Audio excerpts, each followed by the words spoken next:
작년부터 트랜스포머에 기반한 널지 랭귀지 모델이 등장하면서 오픈AI의 챗GPT나 구글의 바드 같은 AI 서비스가 우리 일상에 이미 스며들었습니다. 생성형 AI를 활용하면 전문적인 배경 지식이 없는 일반인들도 그림이나 웹툰, 또 소설, 음악 같은 다양한 창작 활동을 하고 또 그 결과물을 쉽게 공유할 수 있는 그런 시대가 되었죠. 저는 이를 통해 여태껏 없었던 정말 커다란 기회와 비즈니스가 창출될 수 있을 것이라고 생각합니다. 하지만 AI 사용에 언제나 편리하고 긍정적인 면만 있는 것은 아닙니다. 최근에는 생성형 AI의 부작용에 대해 지속적으로 제기되던 문제들이 드디어 수면 위로 떠오르기 시작했습니다. 바로 지난주였습니다. 생성형 AI 제작사에 대해 첫 번째 명예훼손 소송이 있었는데요. 라디오 진행자인 마크 월터스가 이 조지아주 법원에 오픈AI에 대한 명예훼손 소송을 제기한 것입니다.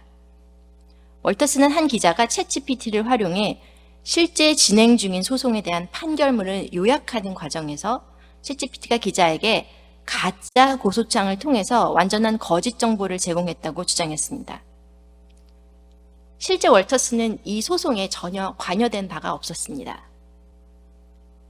문제는 그럴듯함에 있습니다. 이 생성형 AI는 너무나 그럴듯한 답들을 내놓기 때문에 이 내용이 참인지 거짓인지 판단하는 것이 매우 어렵습니다.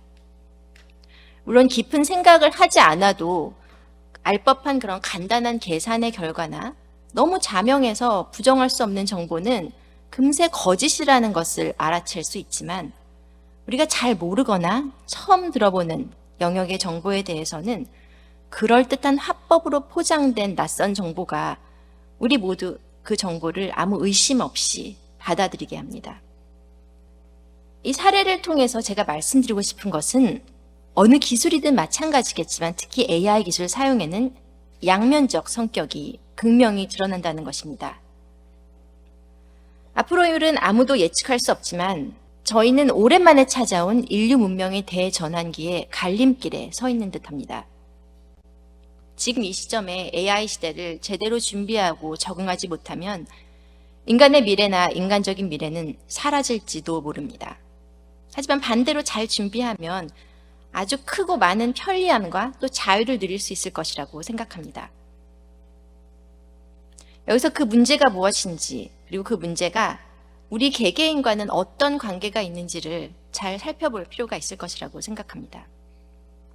앞서 축사에서도 말씀해 주셨지만 인류 문명은 첫 인류가 탄생한 태동기부터 지금 이 순간에 이르기까지 조금도 쉬지 않고 변화와 전환을 거듭하고 있습니다. 그것은 변하지 않는 사실이죠. 그리고 그 과정에서 어떤 때는 한 번에 비약적으로 발전하기도 했지만 대부분은 아주 느려서 그 변화가 잘 보이지 않습니다. 농사를 짓기 시작한 신석기인들이나 시민혁명기의 프랑스인들이 그랬던 것처럼 느리든 빠르든 찾아온 변화에 적응하는 쪽에서 항상 진보와 혁명이 일어났던 것도 주지의 사실입니다. 이와 반대로 적응에 실패하면 주권을 잃거나 역사로부터 도태되었습니다. 한때 지구를 누비던 네안데르탈인이나 지배적인 국가 형태였던 전제 국가들을 지금은 찾아보기 어려워진 것처럼 말입니다. 그렇기 때문에 우리 인류는 거의 본능적으로 빨리 변화에 적응하고 문명 전환의 주도권을 차지하고 싶어 합니다.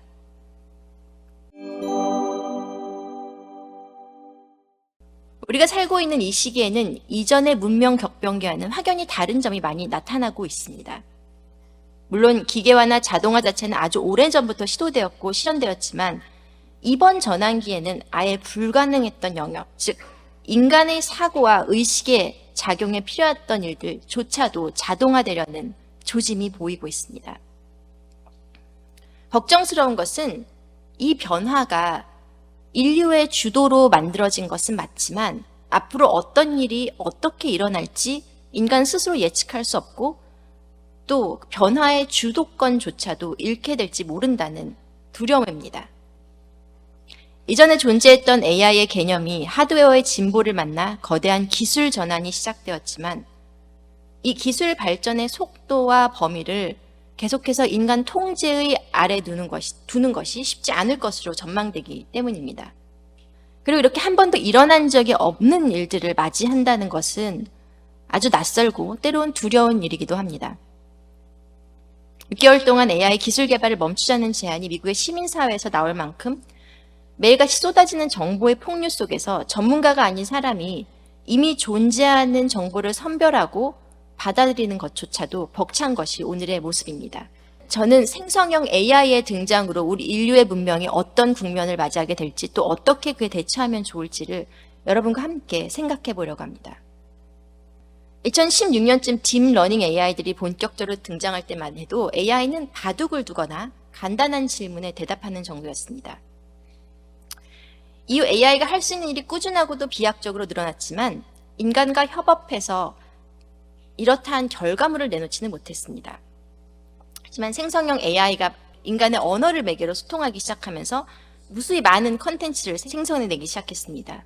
인공지능의 기술의 개발과 진화가 지금과 같은 속도로 계속된다면 인터넷상에 존재하는 데이터는 사람이 만든 컨텐츠보다 생성형 AI 혹은 인공지능이 만든 정보와 컨텐츠가 더 많아질 수 있을 것입니다.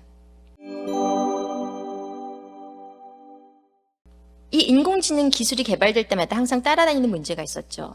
바로 편향성입니다. 인공지능은 중립적인 존재가 아닙니다. 그 중에서 특히 기계 학습에 기반한 것들은 인간의 편향과 편견을 그대로 반영한 데이터셋으로 학습되기 때문에 그 출력이나 결과물에도 편향과 편견이 내재되어 있습니다.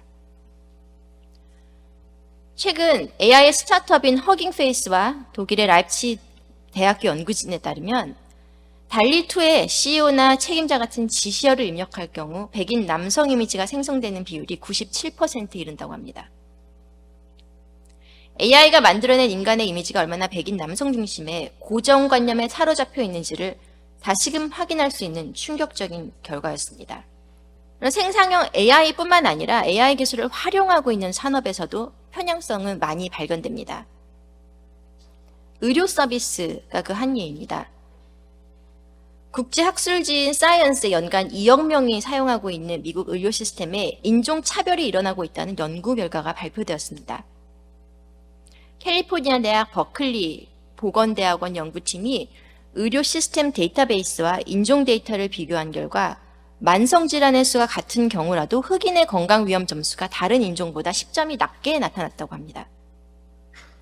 하지만 실제 의료 기록을 검증해 보면 질병을 앓는 흑인의 수가 다른 인종보다 오히려 많았고 흑인이 다른 인종과 비교해서 의료 서비스 필요성이 낮지 않다는 것을 확인했습니다.